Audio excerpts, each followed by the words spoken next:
ان کا سوال ہے کہ جی ناپسند قسم کے لوگوں کو جو ہمارے گھروں کو گھریلو معاملات کو برباد کرتے ہیں، ان کی وجہ سے ہمارا رشتہ متاثر ہوتا ہے، ایسے لوگوں کو منع کرنے کے لیے، باز رکھنے کے لیے، تاکہ وہ نہ آئیں نہ رشتہ خراب ہو، تو کچھ بتائیں۔ تو ان کی وساطت سے میں سب کو بتا دیتا ہوں، چلے سب کا بھلا ہو جائے۔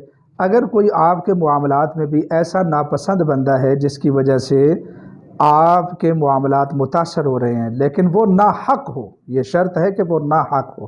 اگر وہ جائز بات سے منع کرتا ہے، ٹوکا ٹاکی کرتا ہے، تو پھر یہ عمل نہیں ہے۔